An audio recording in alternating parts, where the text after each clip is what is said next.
Assalamualaikum warahmatullahi wabarakatuh. Innal hamdalillah nahmaduhu wa nasta'inuhu wa nastaghfiruh wa na'udzu billahi min syururi anfusina wa min sayyiati a'malina.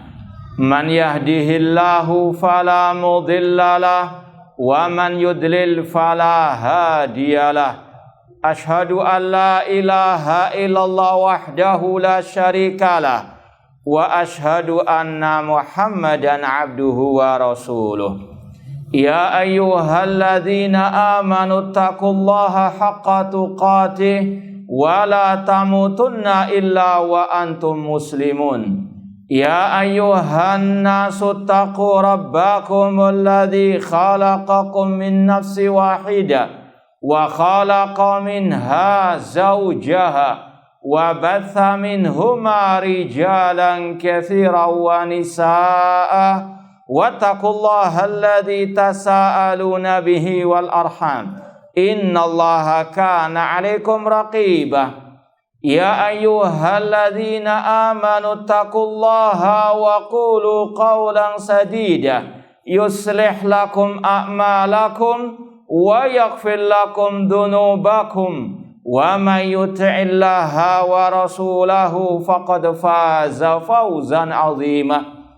Amma ba'd, fa inna asdaqal hadits kitabullah wa khairal hadi hadi Muhammadin sallallahu alaihi wasallam wa syarrul umuri muhdatsatuha wa kullu muhdatsatin bid'ah wa kulla bid'atin dhalalah wa kulla dhalalatin finnar.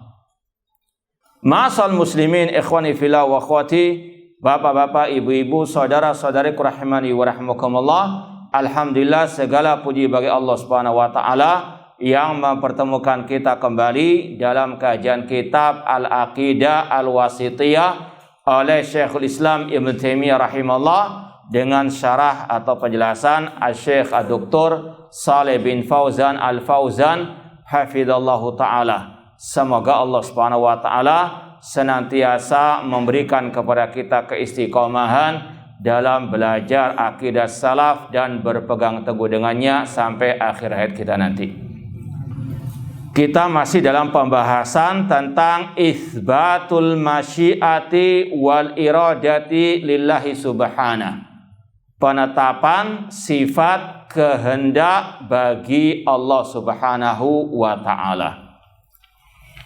Kita sudah lewati 3 ayat atau dalil dalam bab ini sampai pada ayat yang keempat surat Al-An'am 125, yaitu firman Allah, faman yuridillahu ayyahdiyahu yashrah sadrahu lil Islam.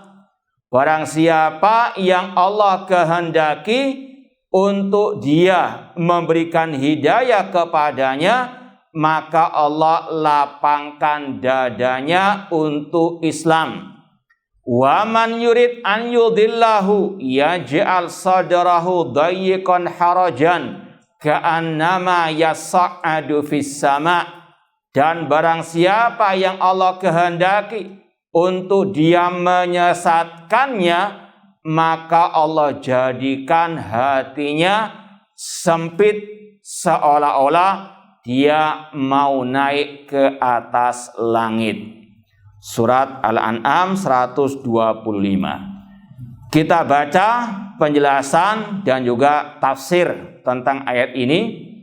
Kata Syekh Shalih bin Fauzan hafizallahu taala, faman yuridillahu ayyahdiyahu ay man sya'allahu subhanahu. Barang siapa yang Allah kehendaki an yuwaffiqahu, untuk dia Allah memberikan taufik kepada orang tersebut, wa yaj'ala qalbahu qabilan lil khairi. Dan jika Allah menghendaki untuk dia menerima kebaikan, kebenaran, yashrah sadrahu lil Islam, maka Allah lapangkan dadanya untuk masuk Islam atau untuk mengamalkan Islam itu sendiri. Jadi sekali lagi, inti dari pembahasan ayat ini kata-kata faman yurid, barang siapa yang Allah kehendaki. Di sini nanti akan disampaikan kata-kata menghendaki lebih ke arah al-masyiah. Insya Allah akan ada penjelasan lebih lanjut perbedaan antara dua kosakata bahasa Arab al-masyiah dengan al-iradah. Kalau bahasa Indonesianya terjemahnya sama, kehendak, keinginan. Cuma nanti akan ada perbedaannya dalam sisi akidah ahli sunnah tentang dua hal tersebut. Kata beliau, ini ada pembahasan secara ilmu nahwu, kita lompati. Yashrah sadrahu lil Islam wal makna yuwassi Allah sadrahu lil haq. Kalau Allah menghendaki memberikan hidayah kepada seseorang, Allah lapangkan dadanya menerima kebenaran. Plong hatinya, tidak gerundel istilahnya, tidak sempit hatinya menerima kebenaran. Yashrah sadrahu lil Islam ay yuwassi Allah sadrahu lil haq. Allah lapangkan dadanya menerima kebenaran. Alladhi huwal Islam. Kebenaran di sini maksudnya adalah al-Islam. Kata sebagian para ulama, maksudnya ketika dia kafir, kalau Allah kehendaki kebaikan, maka Allah lapangkan dadanya untuk masuk Islam. Ini sekali lagi makna yang pertama. Makna yang kedua, dia sudah muslim, tapi mungkin ada penyimpangan, entah masuk ke dalam daerah kebid'ahan atau kemaksiatan. Ketika Allah memberikan hidayah untuk dia kembali kepada sunnah, kembali kepada at-ta'ah, maka Allah lapangkan dadanya. Jadi ada makna yang pertama, masuk ke dalam Islam. Kalau dia sebelumnya kafir, Allah lapangkan dadanya. Atau kalau dia dulunya jatuh ke dalam penyimpangan-penyimpangan kebid'ahan, atau mungkin bahkan kepada kesyirikan, ketika Allah memberikan hidayah, Allah lapangkan dadanya. Ini kata ulama salah satu tanda orang itu mendapatkan hidayah taufik dari Allah. Misalnya dulunya dia karena lingkungan, karena kebiasaan masyarakat melakukan berbagai macam bentuk kebid'ahan. Ketika datang dakwah sunnah, dakwah salafiyah menyampaikan ini bid'ah, ini bahkan syirik dengan dalil dan buktinya, maka kalau dia betul-betul plong menerima dalil, menerima kebenaran tersebut, inilah salah satu tanda dia mendapatkan hidayah taufik dari Allah Subhanahu wa ta'ala. Bukan malah memusuhi yang menyampaikan kebenaran tersebut.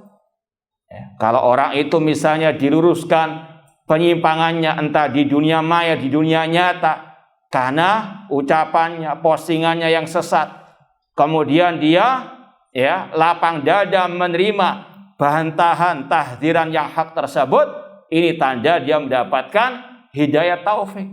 Namun kalau masih ngici, masih mencari kambing hitam ataupun memutarbalikan fakta, ini tanda jauh dari hidayah taufik dari Allah Subhanahu wa ta'ala.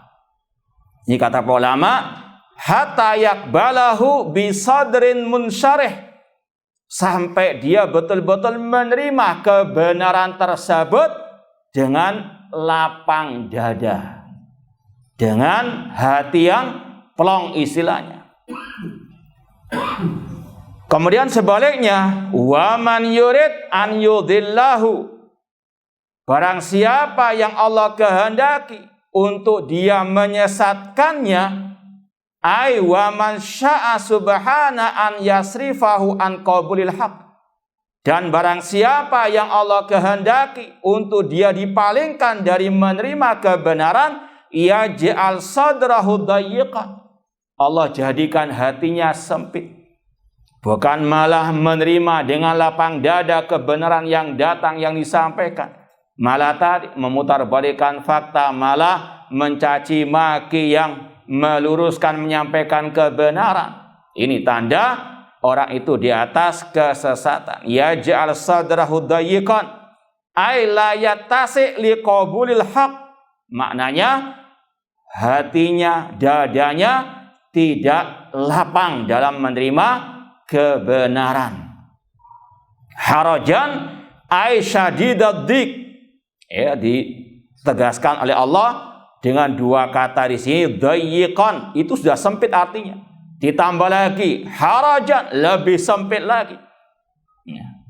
Bukan hanya tidak menerima tadi, malah memutarbalikkan fakta, malah mencela yang meluruskan. Fala yabqa fihi manfadhun lil khairi. Tidak ada lagi ruang, celah untuk menerima kebaikan kebenaran yang disampaikan. Wa huwa ta'kidun li makna dayyiqan. Kata-kata harajan sebagai penegasan dari dayyiqan. Ka'annama yas'adu fis sama. Orang yang tidak menerima kebenaran hatinya sempit, seolah-olah dia naik ke atas langit. Dan sesuai dengan sains juga ya, kata para ulama, semakin orang itu ke atas semakin apa? Sesak dadanya, sempit dadanya. Itu perumpamaan yang disampaikan oleh Allah Subhanahu wa taala ketika orang itu berpaling dari kebenaran, tidak mau menerima kebenaran, sesak hatinya. Disampaikan masalah yang hak, ya, dijuluki yang menyampaikan al-haq tersebut dengan berbagai macam julukan-julukan yang jelek. Naudzubillahi min dzalik. Asluhu yatasa'ad ay ka'annama takallafa ma la yutikum marratan ba'da marratin. Orang yang tidak mau menerima kebenaran itu seolah-olah dia terbebani dengan hal-hal yang memang dia tidak sanggup untuk memikulnya, padahal dia sanggup, cuma karena tadi hawa nafsu dan seterusnya. Kama yatakallaf man yuridu su'ud ila sama, seperti orang yang betul-betul membebani dirinya untuk naik ke atas langit, sesak napasnya, sesak dadanya. Kata Syekh Shalih bin Fauzan, syabbaha al-kafira fi thiqalil iman alaihi biman yatakallaf ma la yutikuhu kasu'udis sama. Allah menyerupakan orang kafir atau yang mengikuti jejak orang kafir dalam menerima keimanan yang mereka selalu merasa berat menerimanya. Allah serupakan dengan yang membebani dirinya untuk naik ke atas langit. Intinya asyahid minal ayatil karimah, inti dari ayat tadi, anna fiha itsbatal irada lillahi subhanahu, ada penetapan sifat al-irada, kehendak. Wa annaha syamilatun lil hidayah wal idlal, kehendak Allah di situ mencakup kehendak memberikan hidayah, kehendak menyesatkan. Nanti akan disampaikan kalau iradah, kehendak kepada kejelekan, itu lebih identik dengan kata-kata masyiah. Ya. Masyiah itu lebih identik kepada makna iradah, kehendak Allah, ya, untuk mengarahkan orang kepada kesesatan. Namun semuanya ada hukum sebab akibat. Ini sudah sering kita sampaikan. Allah tidak menyesatkan orang itu kecuali orang itulah penyebabnya. Di antaranya apa? Tadi sudah disampaikan kebenaran, berpaling, semakin Allah sesatkan. Falamazaghu azaghallahu qulubahum. Jadi jangan gagal paham. Allah tidak, naudzubillah min dzalik, semena-mena ataupun tiba-tiba menyesatkan tanpa ada hukum sebab akibat. Ada sunnatullah. Sebagaimana kata Allah tadi, falamazaghu azaghallahu qulubahum. Ketika mereka berpaling, semakin Allah palingkan. Kapan Allah memalingkan orang itu?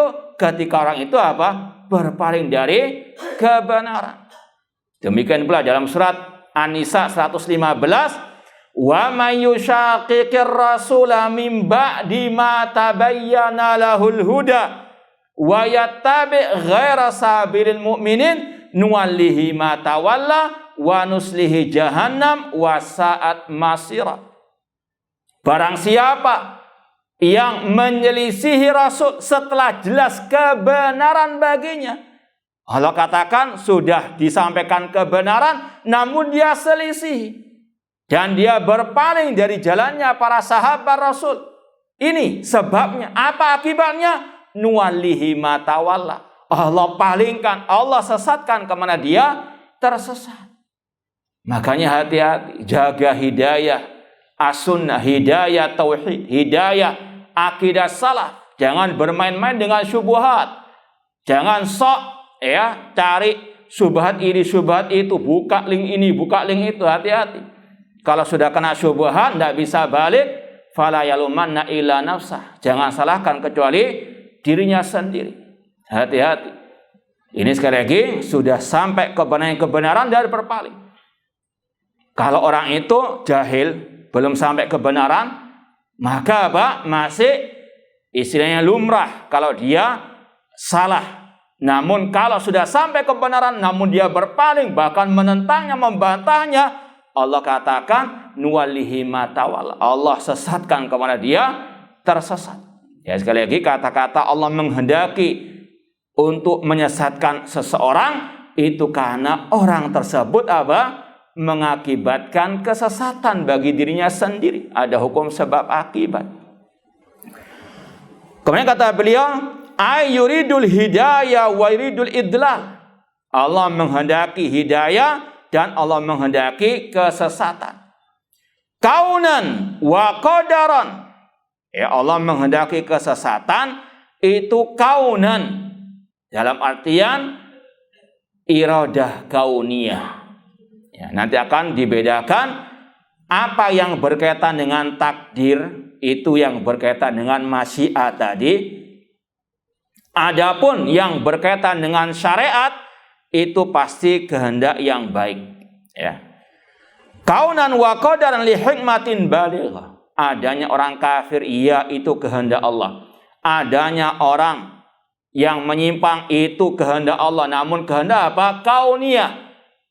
Ya, Allah takdirkan karena li hikmatin balighatin, karena ada hikmah yang sangat mendalam.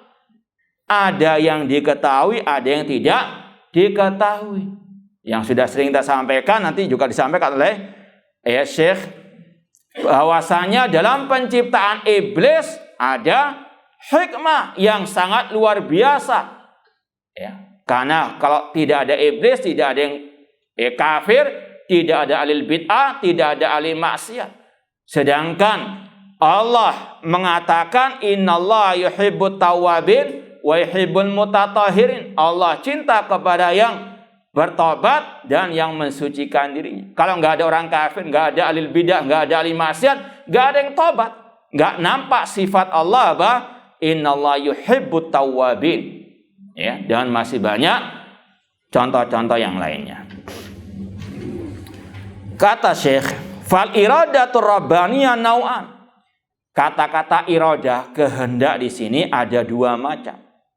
An-naul awal iradatun kauniyatun qadariyah. Kehendak kauniyah, qadariyah yang berkaitan dengan takdir Allah. Wa hadi muradifatun lil masyiah. Ini yang kita maksud tadi. Ini yang lebih identik dengan makna al-masyiah. Kehendak Allah yang kauniyah, yang pasti terjadi meskipun tidak Allah cintai, itu lebih identik dengan istilah apa? Al-masyiah. Ya. Contoh tadi, iblis Allah kehendaki tercipta di atas muka bumi ini. Ini namanya apa? Masyiah. Ya.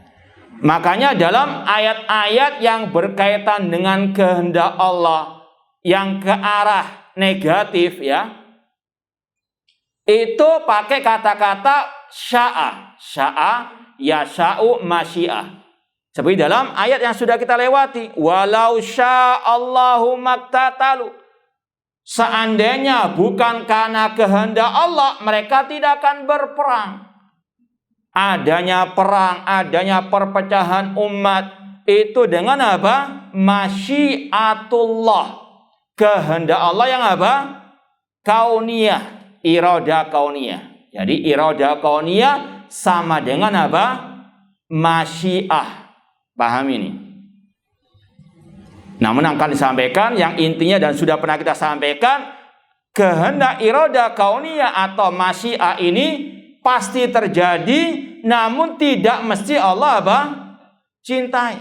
Maka sekali lagi jangan gagal paham ketika mendengar misalnya ucapan adanya perpecahan umat, adanya orang kafir, adanya kebid'ahan, itu dengan kehendak Allah. Jangan apa langsung, loh, masa kejelekan kok Allah kehendaki? Kita katakan apa? Iya, Allah kehendaki, namun kehendak apa? Kauniyah. Ya, yang pasti terjadi. Dan itu semuanya tadi ada apa? Hikmah. Yakini, semua takdir Allah pasti ada apa? Hikmahnya. Kemudian kata Syekh, wa min amsilatiha qauluhu ta'ala, di antara contoh kehendak Allah iradah yang maknanya masyiah, firman Allah surat Al-Isra ayat 16, wa idza aradna an nuhlika qaryatan amarna mutrafiha fafasaku fiha. Apabila kami menghendaki untuk menghancurkan, membinasakan penduduk suatu negeri, kami perintahkan para tokoh-tokohnya itu untuk taat kepada Allah, namun mereka berbuat kefasikan. Ini sebabnya kenapa Allah membinasakan, karena mereka apa? Berpaling dari perintah Allah Subhanahu wa taala. Wa ma kunna mu'adzibina hatta nab'atsa rasulah. Allah katakan kami tidak mengadab suatu kaum kecuali kami apa? Turunkan seorang rasul. Disampaikan dulu kebenaran. Kalau berpaling baru Allah apa? Timpakan azab. Kata-kata apabila kami aradna di sini iradah maknanya apa? Al-masyiah. Ya, sekali lagi kalau bahasa Indonesianya sama, kehendak. Cuma dalam bahasa para ulama dalam bab ini dibedakan. Kalau masyiah itu arahnya kepada iradah kauniyah yang pasti terjadi, namun tidak mesti Allah cintai. Kadang Allah cintai, kadang tidak Allah cintai. Kalau Allah menghendaki sesuatu yang tidak Allah cintai, itu dibaliknya ada hikmah yang Allah apa? Pasti cintai. Ya, nanti akan disampaikan perumpamaannya seperti amputasi.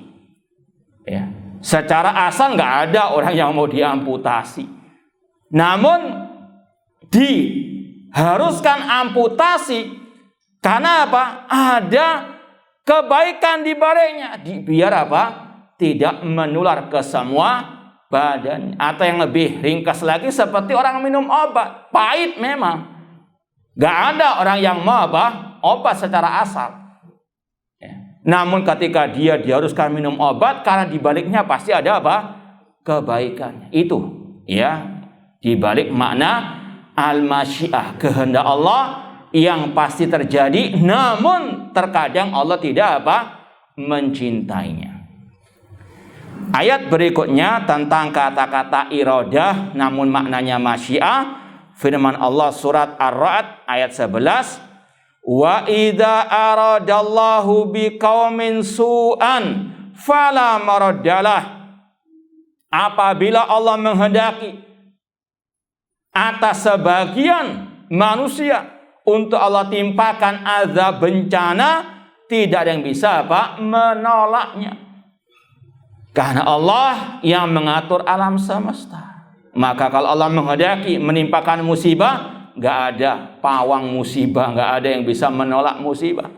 La mani alima a'taita wala mu'ti alima mana.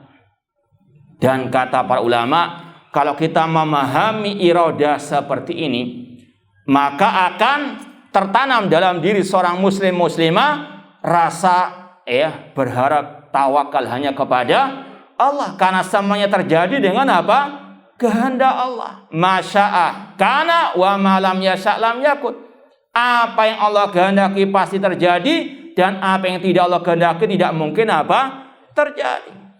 Yang penting dia sudah berbuat yang terbaik dalam urusan dunia maupun akhirat. Dia berdoa kepada Allah dan dia serahkan semuanya kepada Allah, karena semuanya tergantung masyiatullah, kehendak Allah Subhanahu wa taala. Demikian pula tadi dalilnya sama dengan yang dibawakan oleh Syekh Utsaimin rahimahullah, wa man yurid an yudillahu, barang siapa yang Allah kehendaki untuk Allah menyesatkannya, maka Allah jadikan dadanya terasa sempit. Ini sekali lagi iradah kauniyah sama dengan masyiah, kehendak Allah yang pasti terjadi namun tidak mesti Allah cintai. An-nausani, iradah yang kedua, iradatun diniyatun syar'iyah, iradah diniyah syar'iyah. Ini kalau disamakan dengan al-mahabbah, ya.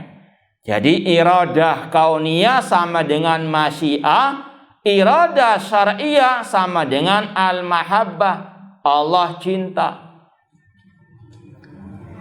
Makanya setelah bab ini digandengkan langsung dilanjutkan dengan bab sifat cintanya Allah, karena ada kaitan.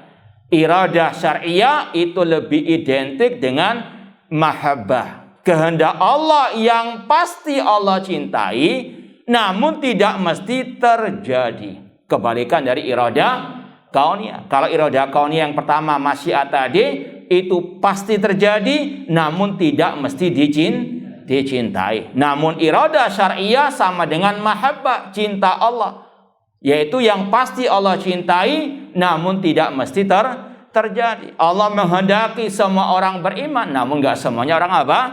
Beriman. Kan ada hikmah di balik ya semuanya ini. Allah menghendaki semua orang salat namun tidak semua orang apa? Salat, dan seterusnya. Pasti Allah cintai kalau terjadi namun tidak mesti terjadi. Contoh ayat yang sekali lagi kata-katanya ada iradah namun arahnya kepada kecintaan Allah. Wallahu yuridu an yatuba alaikum. Allah menghendaki untuk menerima taubatnya kalian.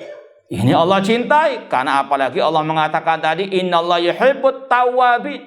Allah cinta kepada orang-orang yang bertobat. Ya, maka kata-kata iradah sini arahnya kepada iradah syariah yang pasti Allah apa? Cintai. Namun apakah semua orang itu bertobat? Tidak. Ya, namun kalau ada yang bertobat pasti Allah cintai. Berarti itu iradah apa? Syariah. Tidak mesti terjadi, namun kalau terjadi pasti Allah cintai. Ayat berikutnya yang termasuk bagian dari iradah syariah, firman Allah tadi, kalau tadi surat An-Nisa 27, sekarang surat Al-Maidah ayat yang ke-6, ma yuridullahu liyaj'ala 'alaikum fid dini min haraj. Allah tidak menghendaki untuk memberatkan kalian dalam urusan agama ini. Kata-kata yuridullah di sini artinya ahabbah atau mahabbah atau yuhibbu. Allah mencintai untuk apa? Menjadikan agama ini tidak sulit, ya. Ini adalah iradah syariah berkaitan dengan syariat. Ayat berikutnya surat Al-Ahzab 33, ini terutama berkaitan dengan istri-istri Rasul SAW, ahlul baitnya Rasul. Allah berfirman, innama yuridullahu liyudhiba ankum rijsa ahlal bait.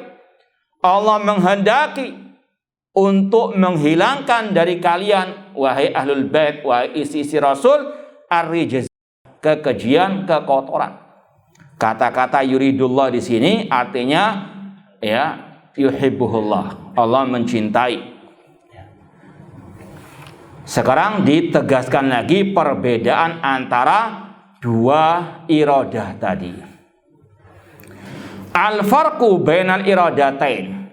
Bedanya antara dua kehendak Allah tadi. Yang pertama, al-iradatul kauniyah. Kehendak kaun. Qad yuhibbuhallah wa yardah. Terkadang Allah mencintainya, meridhoinya. Wa qad la yuhibbuha wa la yardaha. Namun terkadang tidak Allah cintai, tidak Allah ridhoi. Makanya kita katakan tadi, iradah kauniyah tidak mesti Allah cintai. Seperti tadi, adanya kekafiran, kemaksiatan, kebid'ahan, adanya para pelaku-pelakunya dan seterusnya. Ini tidak Allah cintai, namun pasti terjadi. Wal iradatu syar'iyyah la budda annahu yuhibbuha wa yardaha. Namun iradah syar'iyyah pasti Allah cintai, Allah ridhoi. Jadi kalau anak tanya ke antum ya, biar enggak ngantuk ya. Adanya orang mukmin itu iradah kauniyah atau iradah syariah? Syariah. Nanti akan dijawab oleh Syekh. Itu iradah kauniyah syariah juga. Jadi adanya orang mukmin itu tergabung dua iradah. Iradah kauniyah karena sudah terjadi. Pasti terjadi karena iradah kauniyah. Dan orang mukmin pasti Allah cintai. Jadi adanya orang mukmin, ahli sunnah, salafi, ahli ta'ah, wali-wali Allah itu tergabung di dalamnya iradah kauniyah dan syariah. Karena pasti terjadi, karena sudah terjadi. Paham ya? Dan pasti Allah cintai. Sedangkan adanya alil bid'ah, adanya ahlus syirki, ahlul maksiyah, itu iradah kauniyah atau syariah? Yakin? Ya, alhamdulillah, berarti nggak ngantuk. Ya. Nanti akan ada penjelasan di sini. Ya, intinya sekali lagi, iradah kauniyah terkadang Allah cintai, yaitu tadi orang mukmin Allah cintai. Kalau orang kafir tidak Allah ya, tidak mesti dicintai. Itu namanya iradah kauniyah. Jangan gagal paham. Jangan dikatakan iradah kauniyah itu pasti nggak dicintai, tidak. Tidak mesti dicintai, berarti apa? Kadang ada yang dicintai, kadang ada yang tidak dicintai. Yang penting tadi kaidahnya iradah kauniyah itu pasti terjadi. Yang sudah terjadi itu namanya iradah kauniyah. Nah, wal iradah syar'iyyah la budda annahu yuhibbuha wa yardaha. Adapun iradah syar'iyyah pasti Allah cintai, Allah ridhoi. Fallahu aradal ma'siyah kaunan wala yardaha syara'an. Allah menghendaki adanya maksiat, yaitu kaunan, iradah kauniyah. Allah sudah takdirkan adanya kekafiran, kesyirikan, kemunafikan, kebid'ahan, kemaksiatan. Itu kehendak Allah yang kauniyah. Ya, Allah kehendaki memang. Karena apa? Di baliknya ada hikmah.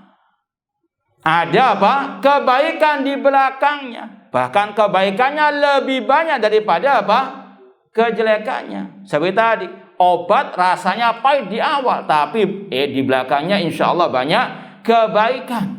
Ya, dan lain seterusnya. Allah kehendaki secara kaun, secara takdir. Namun secara syariat Allah tidak cintai, secara syariat Allah tidak ridhoi. Wala yarda li ibadihil kufra. Allah mengatakan Allah tidak ridha kekafiran bagi hamba-hambanya. Meskipun Allah takdirkan itu terjadi. Ana ulangi. Jawab yang tegas ya. Adanya kekafiran itu Allah kehendaki kaunan au syar'an.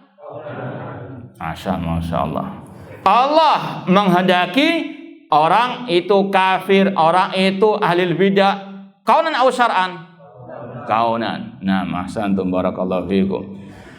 Yang kedua, bedanya antara dua kehendak tadi, al-iradatul kauniyah maksudatun li ghairiha.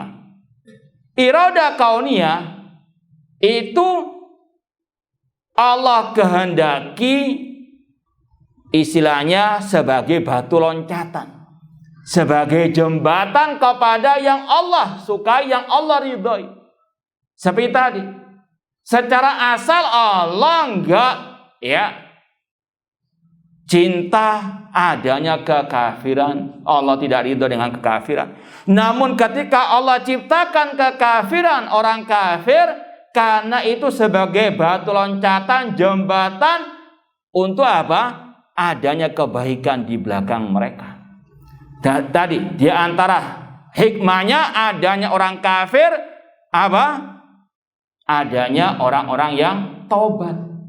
Dan Allah cinta kepada yang adanya orang kafir untuk kaum muslimin berjihad melawan mereka. Jihad dengan lisan, tulisan ataupun dengan senjata. Dan jihad dirwatu sanamil Islam. Ya, bukan jihad ala teroris, namun jihad yang syar'i.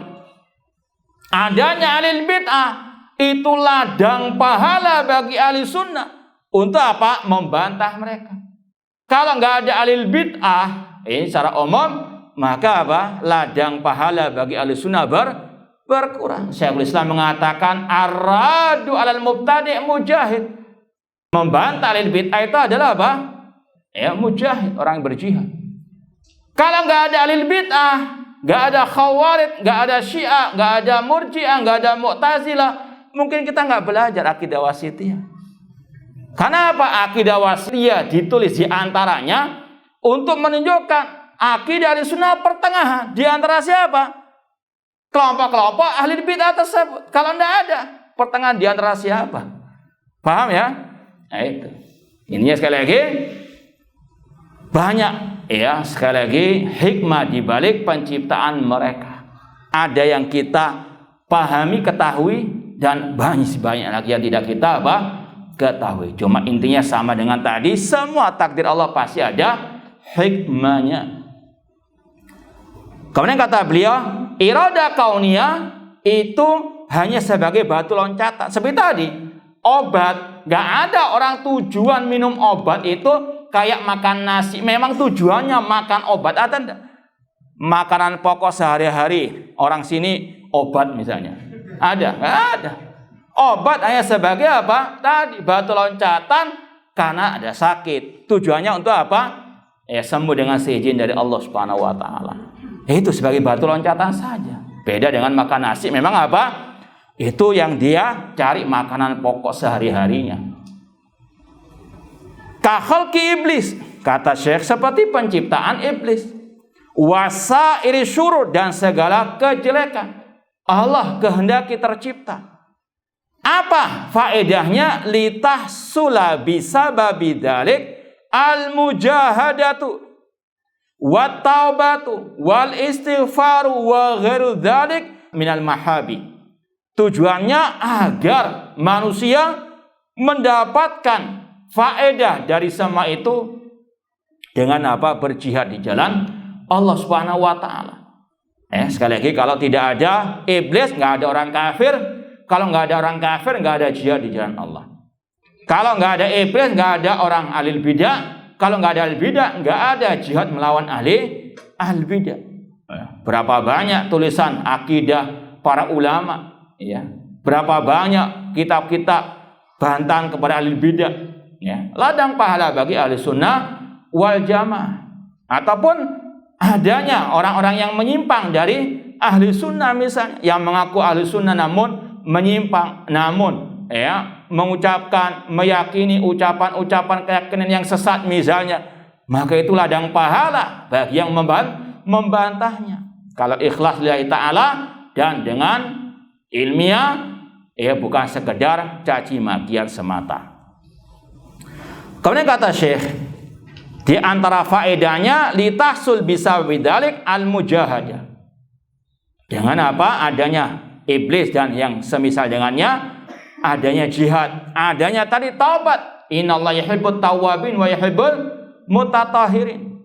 Bahkan kata Imam Ibnu Qayyim rahimahullah, berapa banyak ya kejelekan yang mengantarkan pelakunya kepada jannah, ke surga, dan berapa banyak kebaikan mengantarkan pelakunya ke dalam api neraka. Betul nggak ucapan ini? Betul atau tidak ragu-ragu? Kamin sayyi'atin tudkhilu sahibaha al-jannah. Berapa banyak kejelekan mengantarkan pelakunya ke dalam surga? Betul atau tidak ini? Betul dengan penjelasannya. Jangan pahami istilahnya mentah-mentahan begitu saja. Kalau begitu ya sudah jelek-jelekan aja. Enggak. Bukan itu maksudnya. Maksudnya itu berapa banyak kejelekan mengantarkan pelakunya ke dalam surga karena dia bertobat. Ini harus dijelaskan. Karena dia bertobat bahkan lebih baik dari orang yang sebelumnya sudah baik. Kenapa? Dia merasa dulunya ketinggalan banyak kebaikan, dia kejar luar biasa. Adapun yang nggak pernah berbuat kejelekan atau sedikit kejelekan, santai saja, slow saja beramal. Kalah dengan yang awalnya jelek. Itu maksudnya. Berapa banyak kejelekan yang mengantarkan pelakunya ke dalam surga. Ini sekali lagi ada hikmah dari dia dulunya berbuat kejelekan. Cuma tadi syaratnya juga bertobat. Sebaliknya, kata Imam Qayyim rahimahullah, berapa banyak kebaikan mengantarkan pelakunya ke dalam api neraka. Karena apa? Kesombongannya. Kata Rasul, la yadkhulul jannah man kana fi qalbi mithqal dzarratin min kibr. Tidak akan masuk surga orang yang dalam hatinya ada sebesar bisawi dari kesombongan. Nauzubillah min dzalik. Kemudian wal iradatu syar'iyyah maqsudatun lidzatiyah. Adapun iradah syar'iyyah memang itu tujuan utamanya Allah Subhanahu wa taala. Ketika Allah menghendaki orang itu bertauhid, memang itu tujuan Allah menciptakan manusia dan al-jin. Wa ma khalaqtul jinna wal insa illa liya'bud. Itu tujuan utamanya memang sudah. Adapun tadi iradah kauniyah hanya sekedar batu loncatan untuk menuju kepada yang dikehendaki oleh Allah Subhanahu wa taala. Fallah arada ta'a kaunan wa syar'an wa habbaha wa radiyaha. Allah menghendaki ketaatan secara kauniyah, secara syar'iyah, dan Allah mencintainya. Bedanya yang ketiga, al-iradatul kauniyah la budda min wuquyah. Iradah kauniyah pasti terjadi. Sedangkan iradah syar'iyah la yalzam wuqu'uha, tidak mesti terjadi. Faqat taqa wa qad la taqa. Seperti tadi, Allah menghendaki terciptanya iblis, tercipta, pasti tercipta kalau Allah menghendaki kaunan. Allah menghendaki adanya perpecahan umat, Allah ciptakan, Allah jadikan itu semuanya. Namun tidak mesti Allah cintai. Tanbih, ada istilahnya catatan penting. Tajtami al-iradatan al-kauniyatu wa syar'iyah fi haqqil mukhlis al-muti'. Dua kehendak Allah bersatu pada diri orang yang mukhlis, yang bertauhid, yang taat kepada Allah. Seperti tadi, adanya orang beriman, adanya misalnya para sahabat Rasul, para ulama ahli sunnah, ini terkumpul di dalamnya iradah kauniyah dan iradah syar'iyah. Iradah kauniyah dari mana? Karena sudah terjadi terciptanya para sahabat Rasulullah SAW. Kemudian iradah syar'iyah dari mana? Pasti Allah cinta. Radhiyallahu anhu wa radu'an. Namun tanfaridul iradatul kauniyah fi haqqil asi. Namun pada orang yang musyrik, kafir, munafik, alil bid'ah, alil maksiyah, hanya terkumpul satu iradah, yaitu iradah kauniyah. Pasti terjadi karena sudah memang terjadi, namun tidak Allah cintai. Tanbihun akhar, catatan penting yang lainnya, yang berikutnya, malam yusbit al iradatain wa yufarriq bainahuma qaddallah. Ini diantara faedah kita belajar masalah ini, membedakan dua kehendak ini. Kata beliau, barang siapa yang tidak menetapkan dua kehendak Allah ini dan tidak membedakan di antara keduanya, maka dia sesat. Ini diantara sekali lagi faedah kita belajar memahami dua iradah tersebut dan membedakannya agar kita nggak sesat. Seperti kal Jabariyah wal Qadariyah. Seperti kelompok namanya al Jabariyah wal Qadariyah. Ini juga iradah kauniyah. Allah ciptakan mereka. Karena apa? Ada manfaatnya. Apa manfaatnya? Ya sekarang kita pelajari. Ya, kalau kita, ya sekali lagi, nggak ada kok Jabari Qadariyah. Ini kita nggak baca seperti ini. Ini diantara apa? Bukti nyatanya. Adanya orang-orang yang tidak Allah cintai meskipun Allah ciptakan, tujuannya apa? Ladang pahala. Kita belajar seperti ini. Ada pahala nggak kita belajar seperti ini? Insya Allah kalau kita ikhlas. Kalau nggak ikhlas ya nggak dapat. Cuma ini apa? Jangan seperti orang yang jahil terhadap manhaj salaf. Dikiranya ladang pahala itu kalau hanya belajar sholat, puasa, zakat, ibadah-ibadah zahiriyah. Kalau ibadah batinnya membenci ahli bid'ah, apa manfaatnya? Apakah bisa mendatangkan tambahan iman? Kita katakan ya, ini ladang apa pahala. Ini manhaj Ahlussunnah mengatakan rad alal mubtadi' mujahid. Ya, kok nggak dikatakan apa manfaatnya? Bisa mendatangkan tambahan iman atau tidak? Bisa. Na'udzubillah min dzalik, kalau sampai menafikan ini sebagai ladang pahala. Adanya kelompok Jabariyah Qadariyah ladang pahala bagi Ahlussunnah untuk membantah mereka, mempelajari kesesatan mereka, membantah mereka, menjauhi kesesatan mereka. Seperti kelompok Jabariyah Qadariyah, fal Jabariyah asbatul iradal kauniyah faqat. Kelompok Jabariyah mereka menetapkan iradah kauniyah saja. Mereka mengatakan manusia itu dipaksa oleh Allah. Iradah kauniyah kan pasti terjadi. Kata mereka manusia itu seperti daun atau istilahnya daun yang diterbangkan oleh angin, nggak punya kehendak sama sekali. Mereka menetapkan kehendak Allah saja. Manusia kata mereka nggak punya kehendak. Ini iradah apa kauniyah? Mereka hanya menetapkan iradah kauniyah saja bagi Allah. Ya, kata mereka manusia itu seperti daun yang diterbangkan oleh angin, tidak punya kehendak sama sekali. Lawannya kelompok Qadariyah, asbatul iradah syar'iyah faqat. Mereka hanya menetapkan iradah syar'iyah yang dicintai oleh Allah saja. Kata mereka orang berbuat maksiat nggak ada campur tangan kehendak Allah istilahnya. Kata mereka manusia itulah yang berkehendak, yang menciptakan perbuatan maksiatnya. Maka mereka apa? Menghilangkan iradah apa? Dari Allah kauniyah. Yang ini ekstrim dalam menetapkan iradah kauniyah bagi Allah, yang ini ekstrim menetapkan iradah syar'iyah sampai meniadakan iradah bagi Allah kauniyah dan yang syar'iyah dari salah satu pihak tersebut. Ahlussunnah asbatul iradatain. Ahlussunnah menetapkan Allah punya dua kehendak, iradah kauniyah dan iradah apa? Syar'iyah, dan sekaligus mereka apa? Membedakan. Iradah kauniyah pasti terjadi, namun enggak mesti Allah cintai. Iradah kauniyah itu hanya batu loncatan. Beda dengan iradah syar'iyah. Wallahu taala a'lam. Nanti kita lanjutkan ba'dal adzan.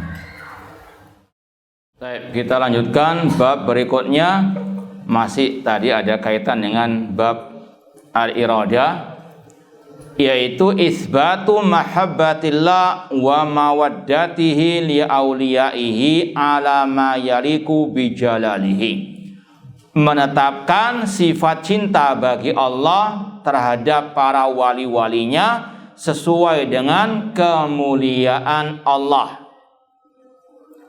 Sudah kita sampaikan di awal kaidah Ahlussunnah, bahwasanya Ahlussunnah menetapkan apa yang Allah tetapkan bagi dirinya tentang nama dan sifatnya. Di antaranya di sini sifat cinta, atau yang ditetapkan Rasulnya SAW dalam hadis yang sahih tanpa menyerupakan dengan apa? Makhluk. Seperti di sini kita yakini Allah punya sifat cinta, namun nggak sama dengan cintanya makhluk. Nggak boleh kita membayangkannya, tidak boleh kita menyelewengkan dari makna yang sebenarnya, dan tidak boleh kita menafikan. Tetapkan apa adanya sesuai dengan kebesaran Allah. Kata Syekhul Islam Ibnu Taimiyah rahimahullah, dalilnya dalil tentang sifat mahabbah bagi Allah, qauluhu wa ahsinu innallaha yuhibbul muhsinin. Berbuat baiklah karena Allah cinta kepada yang berbuat kebaikan. Wa aqsitu innallaha yuhibbul muqsitin. Berbuat adillah karena Allah cinta kepada yang berbuat keadilan. Kita baca syarahnya dulu.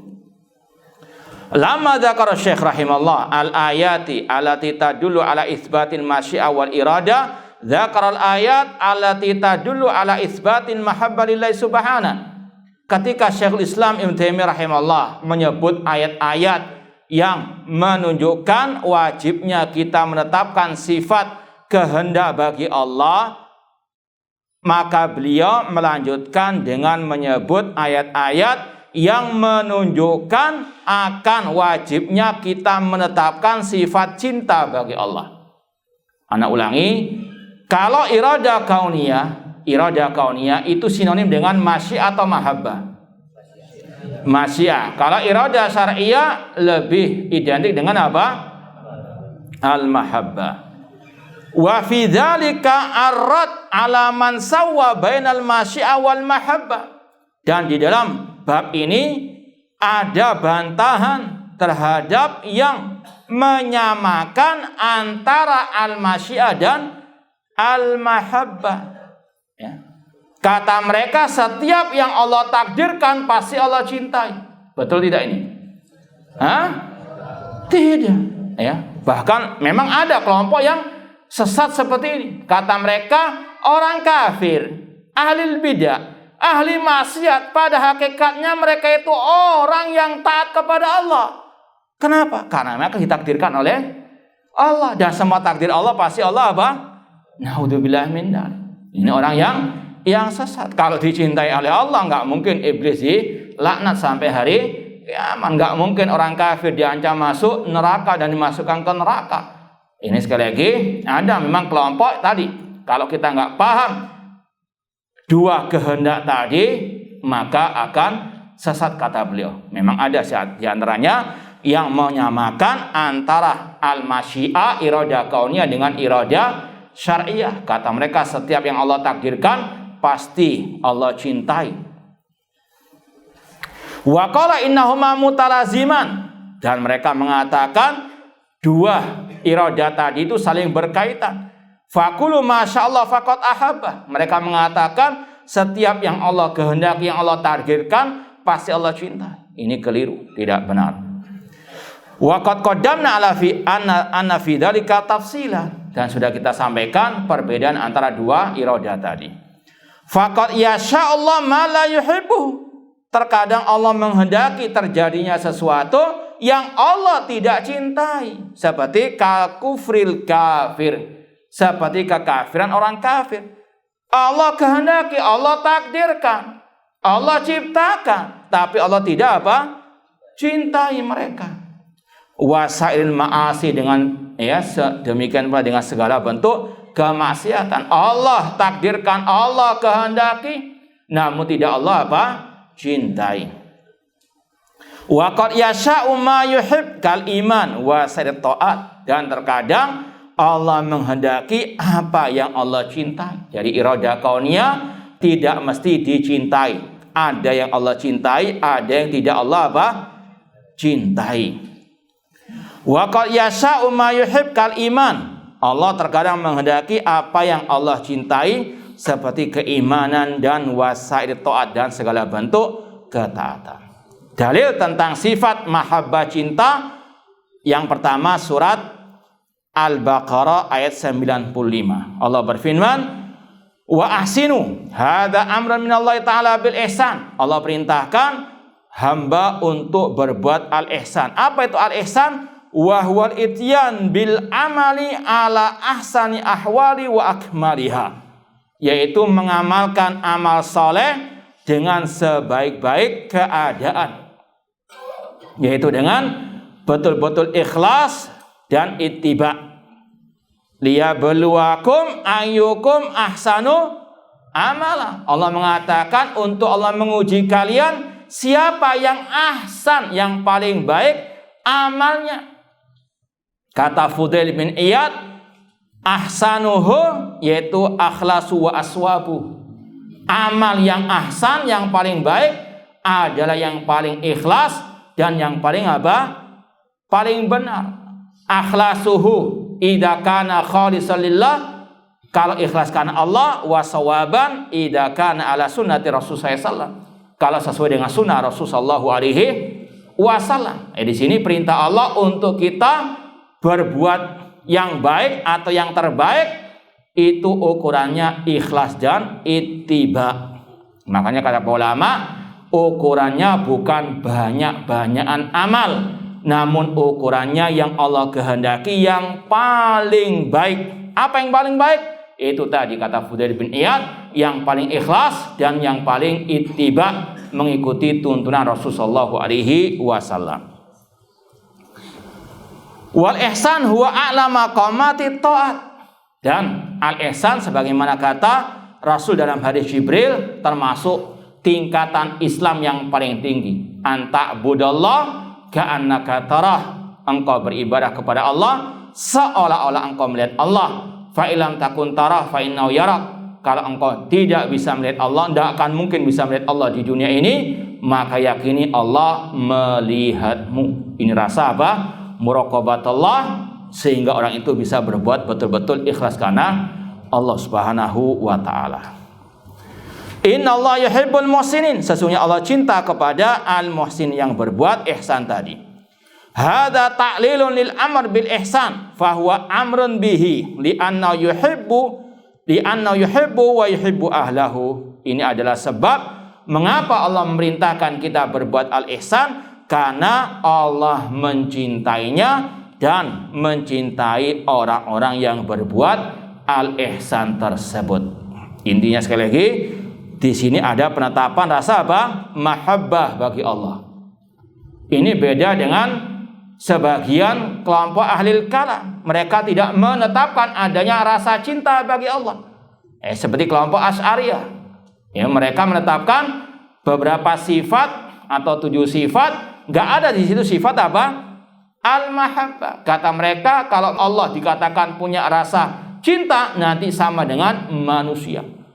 Maka kata mereka, maksud cinta itu al-iradah, kehendak. Jadi mereka apa? Mengarahkan kepada sifat, salah satu sifat yang 7. Sifat apa? Iradah, kehendak. Maka kata para ulama, bukankah manusia juga punya apa? Iradah, kehendak. Kata mereka, ya beda kehendak manusia dengan kehendak. Kenapa kok masalah cinta nggak dikatakan seperti itu? Katakan Allah punya sifat cinta, manusia juga punya cinta, namun beda antara kedua sifat tersebut. Selesai masalah. Cuma itulah ajaran kelompok mencela-mencela, menetapkan sebagian, menafikan sebagian, atau mentakwil sebagian yang lain. Ahlussunnah menetapkan iradah dengan 2 jenisnya macamnya tadi, dan juga al-mahabbah, rasa cinta bagi Allah Subhanahu wa taala. Innallaha yuhibbul muhsinin fayakunu dzalika hafizan ala imtitsalil amr bihi. Maka ini adalah anjuran, motivasi agar manusia melaksanakan perintah Allah, karena Allah cinta kepada yang berbuat al-ihsan tersebut. Ya, ana rasa cukup sekian apa yang saya kita sampaikan, kurang lebih mohon maaf. Jazakumullahu khairan. Wassalamualaikum warahmatullahi wabarakatuh.